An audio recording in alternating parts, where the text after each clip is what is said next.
Hello, my friends. Hello. I am very excited for you guys all to be here to witness a personal project that really is for me because this has been quite a challenge to accomplish. Now, I do realize that this video, compared to some of the other videos on my channel, more than half of you probably aren't going to care.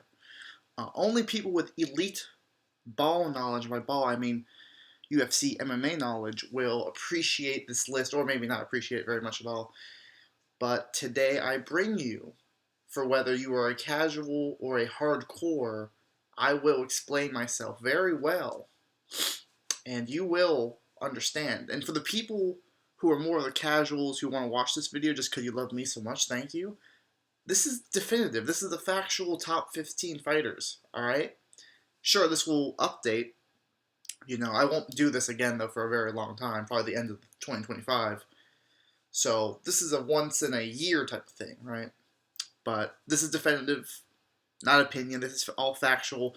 And trust me, I've had this on my computer for a while. I've been working on it more and more, and it has been quite difficult to finally pin down the top 15 fighters in the UFC. So let's get into it. First thing we have to talk about is what's being ranked here. What am I going off of? So from the very top, resume, the strength of schedule, meaning let's look at the names that you've beaten, right? And then we have to determine, okay, how good is that person that you beat? Who did they beat? You got to look at the person, who they beat, and who that guy beat himself. Is he a quality win, or did you beat a guy who just beats bums and isn't really that good, right? Quality of wins is the second thing, meaning you'll see very soon, literally in a second, what I mean by this. For example, John Jones beat Stipe, heavyweight GOAT, right? Here's the issue. He was 42 and out of his prime. If you beat someone who is washed, or if they're kind of like a tadpole and they just got in the UFC before they were amazing, if you didn't fight them in their prime, whether it was before or after their prime, that can hurt a little bit.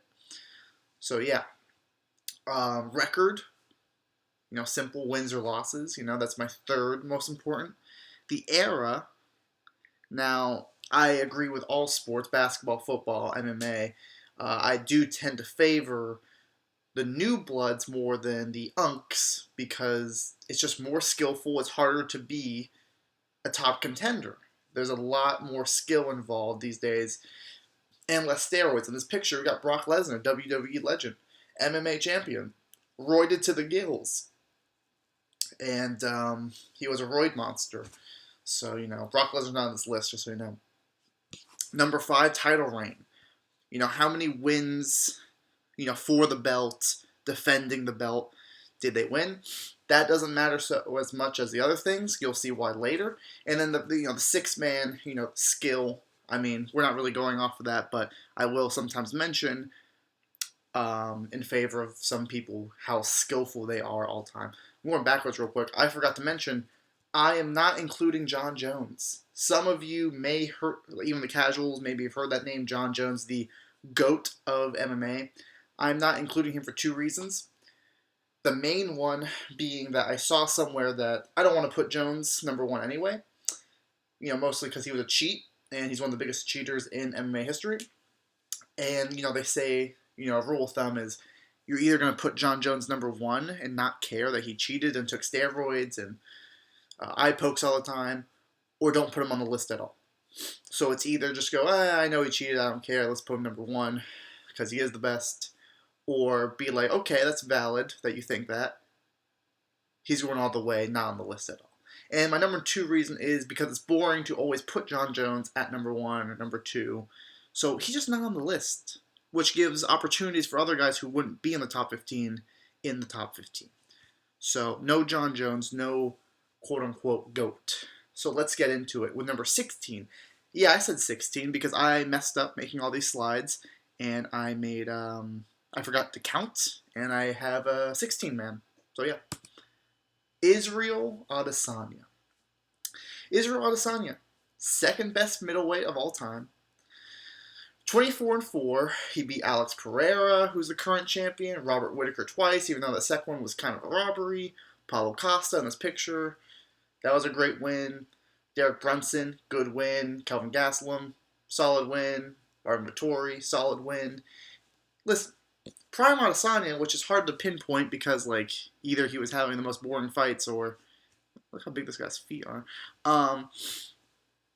Yeah, it's hard to pinpoint exactly when Izzy was in his prime, but he's definitely not. As you can see, 4 losses. Alex Pereira, Sean Strickland, Jan Blachowicz, Dricus du Plessis. These 3, Strickland, Alex, Dricus, are all in the span of like the past 2 years, really. He's lost 3 of his last, 4? Yeah. Lost to Alex Pereira, beat him, lost to Sean Strickland, lost to Dricus du Plessis. So he is on a downward spiral. Maybe a few years ago, he definitely would be top 10, but, he really hasn't been showing up as of lately, especially to that Sean Strickland loss. Terrible loss. But yeah, second best middleweight over someone else we'll talk about. He's pretty washed and slept Alex Pereira. But people forget, man. People forget how good Izzy was back in the day. And he was super skillful. Fought a lot of good guys. KO'd a lot of people. And also, literally, like I didn't put the Yoel win. If you know, you know. Yoel Romero, legendary Cuban.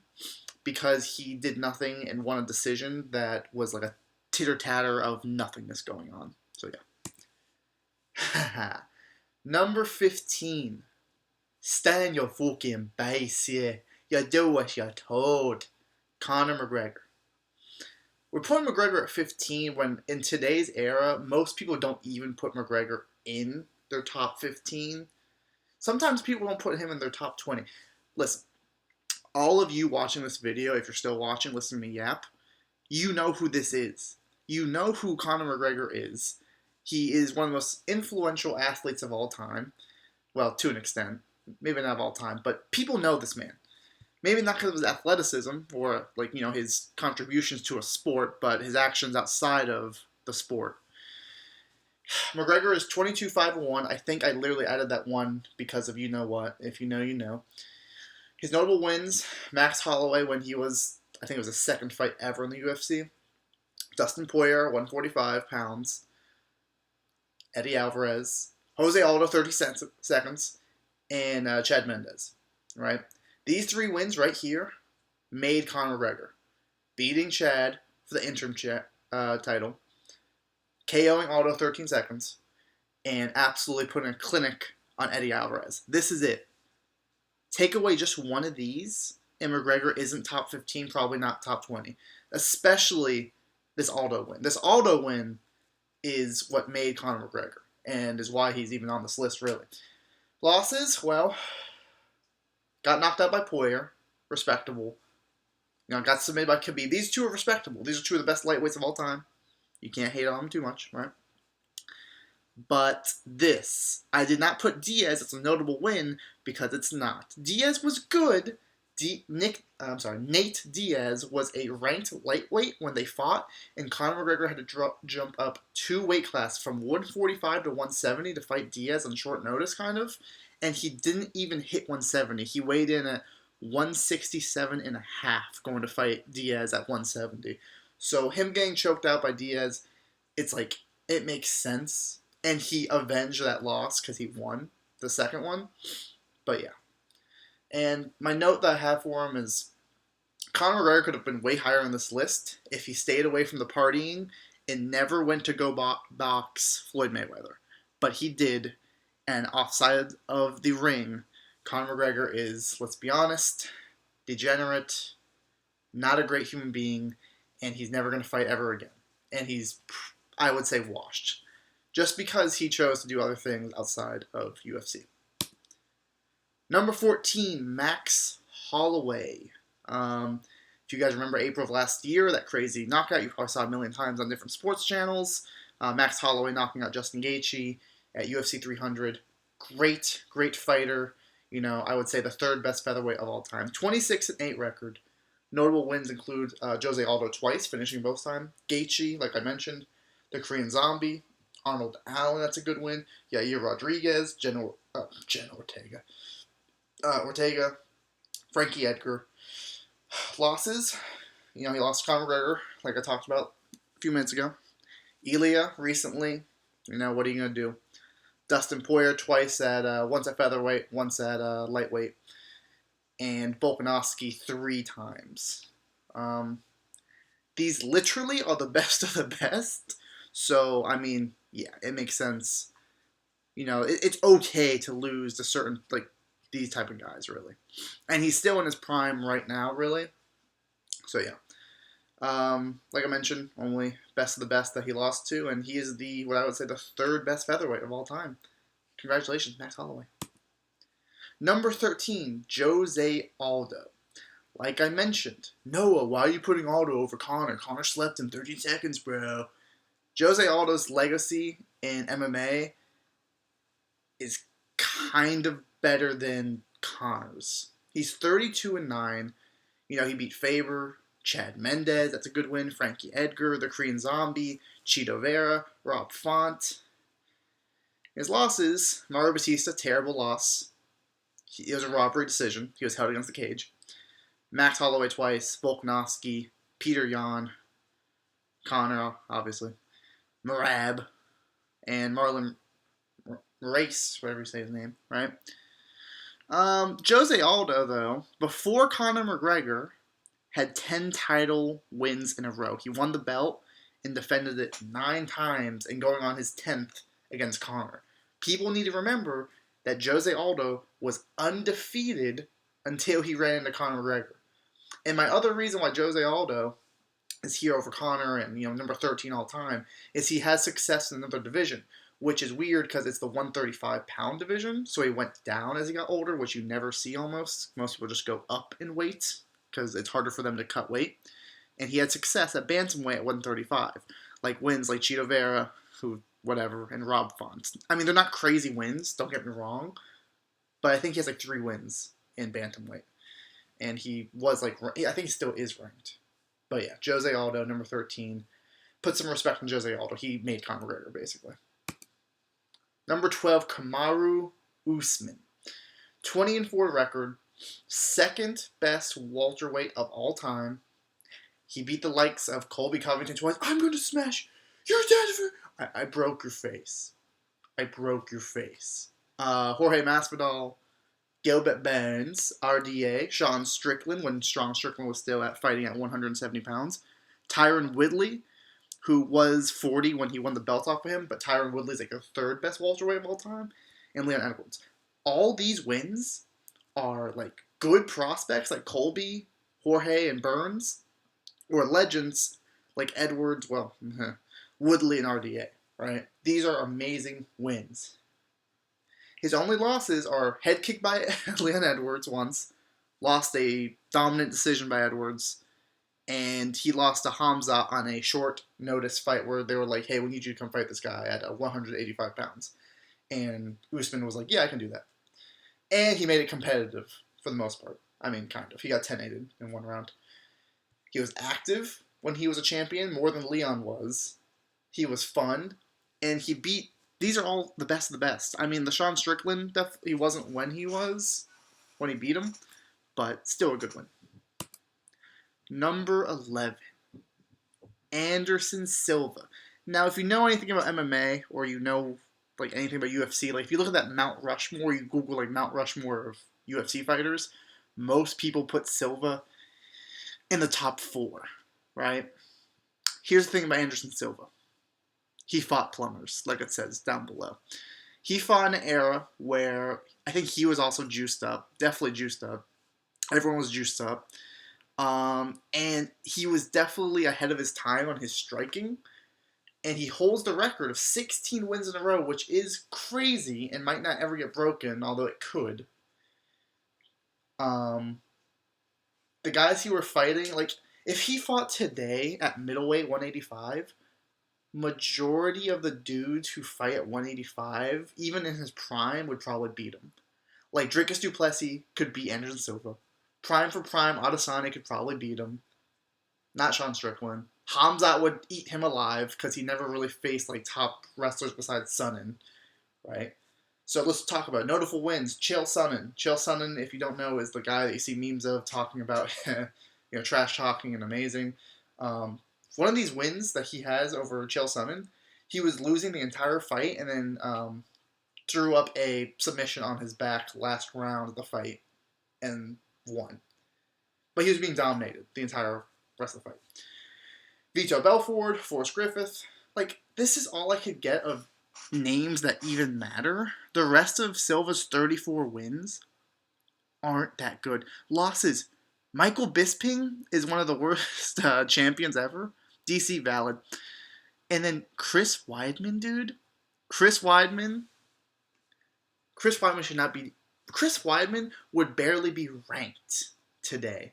Chris Weidman would lose to all the top contenders in modern day middleweight division UFC. And this is what I mean by era matters, because it's like you won a lot, but against who? This is the Wilt Chamberlain of the UFC. Moving on. Number 10, Ilia Topuria. Noah, he only has like 2 good wins. You mean he has 2 amazing wins? He is 16-0, undefeated. That matters. He has never lost. His 3 best wins, Emmett, pretty good. Volkanovski, Max Holloway. These are some of the best featherweights of all time. Some of the best fighters of all time. And that goes back to what I'm talking about. Strength of schedule. Who did you beat? He's Max Holloway, who's knocked out unconscious over here, beat so many great fighters. He basically beats them all, too, when he knocks him out. Knocked out 2 best guys, and I'd say already he is the 2nd greatest featherweight of all time.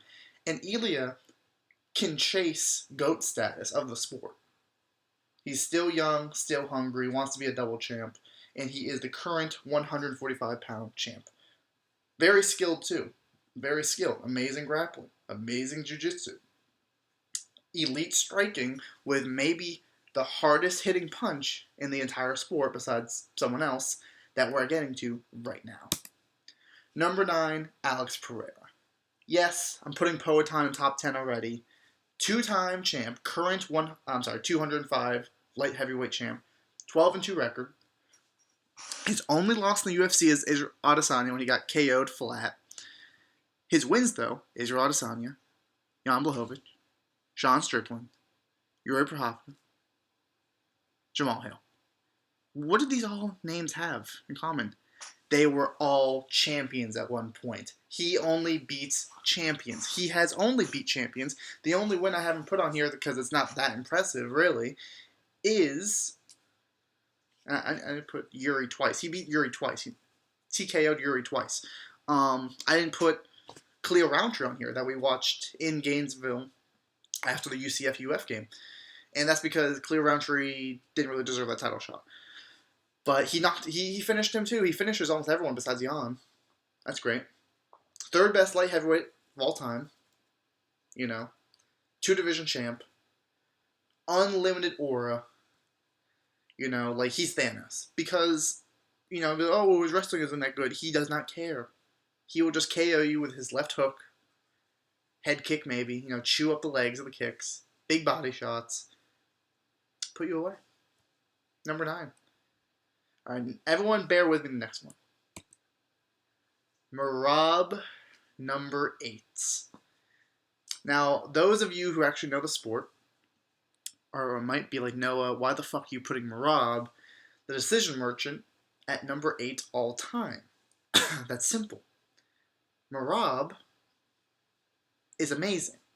And Merab has the most unreal, godlike cardio of all time in this sport. Let's look at his wins. He's 19-4, and those losses, Ricky Simone and a bunch of nobodies that he got KO'd by in his first few fights, right? His wins, because I think he's on a 12-fight win streak now.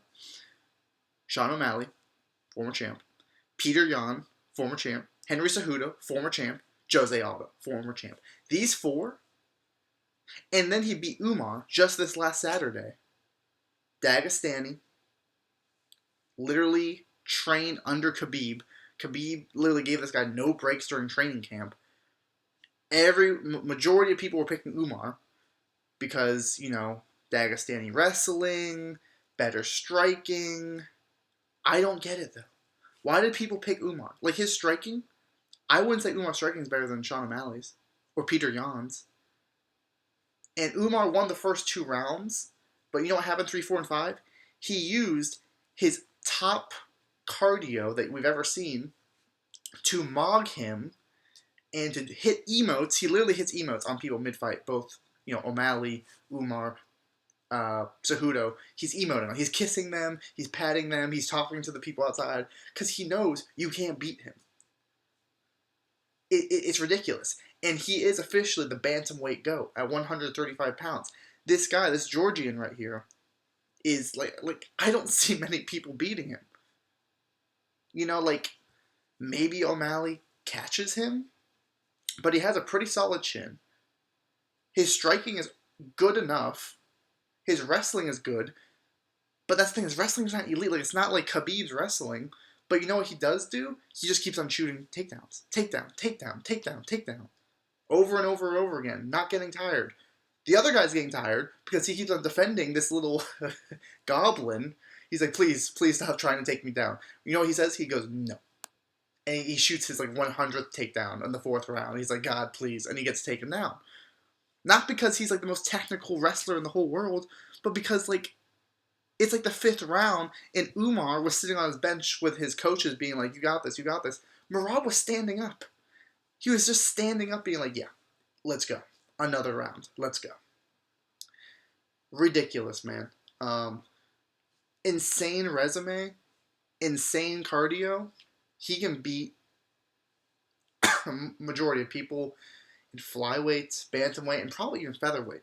He's one of the only people that I could see, hot take, beating Ilya. If he moved up to be double champ, which he wouldn't because they're both Georgian, his cardio might be able to win against Ilya. It's crazy, man. Best bantamweight ever. Moving on. Number 7, Demetrius Johnson. Some of you might recognize this guy. He's one of the most popular MMA fighters of all time. Demetrius Johnson is the flyweight GOAT at 125 pounds. One of the most skilled, if not the most skilled fighter of all time. Elite submission game. Elite striking for 125. Amazing grappling. Super fast, super quick, super athletic, insanely athletic. He holds a record of 27-3-1. His notable wins are Henry Cejudo, John Dodson, Ray Borg. He had 11 title defenses. Now, what's the problem with that? 11 title defenses. He won the belt and then defended it 11 times. But I can't name more than 3 notable wins, big names. That's because he doesn't have many of them. Flyweight at the time that Demetrius was fighting and was dominant in kind of sucked. And it still sucks to this day, but some of the top flyweight contenders, in my opinion, I think would give Demetrius Johnson a hard time. Pantoja, prime for prime, would be hard for him. For example, Henry Cejudo is his best win, and he is a double champion. Henry Cejudo is not a top 15 fighter of all time. He's maybe top 20. And this is his best win. He also lost to Henry Cejudo, and he lost to Dominic Cruz, who was the weight class above him. And here's the other issue with Demetrius Johnson, because people are like, oh, he's so skilled. He's so skilled, but he can't really perform at 135. Do you know why? Because he's a midget, unfortunately. I think he's 5'2" or 5'3". He lost to Dominic Cruz because Dominic Cruz just height mobbed him the entire time. He was able to just throw Demetrius Johnson around because he was so much taller and bigger than him. Demetrius Johnson fought at a time where they were just getting guys, not off the street, but from other promotions who, you look at what happened to the other flyweights and who they beat and what happened to them after or before they fought Demetrius Johnson, and none of the names are recognizable. None of them have... we know... I never watched Demetrius Johnson fight because I wasn't watching fighting, but we know who he is. because of his amazing performances, because of his amazing record, because of his amazing 11 tower defenses. But they're not that amazing because they weren't against top people. People typically put Demetrius Johnson in their top 4, top 3, top 2 sometimes. Because they say, oh, he's the most skilled fighter of all time. But the problem is, he couldn't even beat people in the division above him, 10 pounds above him, because he was so short. Well, dude, that's what pound for pound is for, you know, like if he was their size, but he's not. And he went to be double champ against Dominic Cruz, and he lost. Because Dominic Cruz, not because Dominic Cruz is necessarily more skilled than Demetrius Johnson, just because he was bigger, stronger. So, that's my opinion about Demetrius Johnson. I give him number 7. Moving on, number 6. Khabib. I'm not going to say the last name. Khabib. Khabib, 29-0, undefeated record. His wins, Justin Gaethje, who's a top lightweight still to this day. Dustin Poirier, one of the best lightweights of all time. Conor McGregor. RDA. Alaquinta, that's not that good of a win, to be honest. And Edson Barbosa. 0 losses, like I mentioned. Here's the thing about these wins. They are his only good wins out of the 29. That's 1, 2, 3, 4, 5, 6. So his other 23 wins, bums, nobodies. It's no secret that Khabib, during his early career, was fighting people with losing records, equal records, like the most mid people of all time. But in Khabib's defense of why I put him number 6, he is arguably the most dominant fighter ever because of his wrestling style. I don't see even anyone today in lightweight really being able to beat him just because of how good his wrestling is. Like, this was a prime Dustin that he beat, a prime Gaethje, and a prime or just about damn near close prime Conor. Maybe not exactly. And Conor was the only one that I don't even know if they actually gave the round to Conor, but he had a very, very close round with Khabib. Every other round, besides one with Conor McGregor, undefeated. Never lost a round. That's just because of how dominant he is. His striking was pretty mid. Towards the end of his career, it got pretty good. But the beginning of his career was terrible. But his wrestling is so good that there was nothing you could do. You just have to surrender. Just know that once you get taken down, you're going to stay there, maybe get ground and pound and TKO'd, or get submitted. So he's the second best lightweight of all time, who was recently surpassed, but I give Khabib number 6.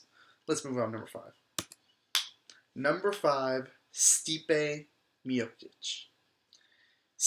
Old man Stipe holds a record of 20-5 and is the heavyweight GOAT. Heavyweight being 235 or above. His notable wins, Daniel Cormier twice, Francis Ngannou, Fabio, Mark Hunt, Dos Santos, and Overeem. All really good heavyweights, and I mean these 2 wins against DC are absolutely stunning, especially the second one, or the first one, the first one. His losses, he got knocked out by DC. Got knocked out very badly against Francis Ngannou, Dos Santos, and John Jones. But we literally don't care about that, considering Stipe was 42 when he fought Jones. So, what do you want him to do? He's a firefighter. I mean, what can you say about a firefighter? We love our firefighters here to an extent. And Stipe, I mean, he wasn't one-dimensional, but he had elite boxing, elite combos, hard hitting, and just his resume of who he beats in his time with the UFC just shows to go you how good he is. I really put him at number 5 because some people disrespect Stipe and put him way lower than I think they should. He beat one of the greatest fighters of all time twice. Do you know how important that is? That's like if Eli Manning beat Tom Brady in the Super Bowl twice. Not once, twice. You would have to give him something on that. You know? But now, I know what you're saying, But no, Eli Manning sucked outside of those, like, that one ring. Okay, well, a little bit better than Eli Manning, because outside of, let's say, DC's Tom Brady, these are other notable good quarterbacks that he would beat. All right, this is getting off topic, but you get the point. Stipe is very good. He's the heavyweight GOAT, and that's a big thing, too, for me. If you were the GOAT of your division, you have to get somewhere, you know? All right, speaking of DC, I'm putting Daniel Cormier at number 4. 22-3-1. That no contest because John Jones is a drug cheat. He beat Stipe, like I mentioned. Derek Lewis at heavyweight. Anthony Johnson, Rumble Johnson twice. That's an amazing wins. Silva, Gustafson, and Roy Nelson. DC, at his light heavyweight run at 205, could beat basically anyone and everyone. His wrestling was elite. His striking, his dirty boxing, where he has to get in close because he's like kind of short and, you know, like fat, was elite. Heavy hands. He's out here fucking body slamming people, throwing people over his head. You know, amazing wrestler in, you know, college. His only loss is Jones, drug cheat, and Stipe twice. And that second loss to Stipe was his retirement fight. He was a double champ of light heavyweight and heavyweight. He's one of the only double champs, I think he might be the only also, to defend while being a double champ. Because he won it off of Stipe. I think he then fought Derek Lewis after to defend his heavyweight belt. And then, yeah, he got, like, KO'd by Stipe, and Stipe won the belt back. And then they had a trilogy. He lost by decision, and he retired. I think he was around 40 when he retired. So, you know, he did everything he could for the sport, and he said that, you know, after that second loss in a row, he just didn't have it in him anymore, and he retired. And that's fair. So, genuinely great human being, not a great commentator, but give it to DC, man. Who doesn't love DC, especially the fighter? The fighter DC is amazing. All right. Sorry that's so long. But number 3, Alexander Volkanovski. Volk is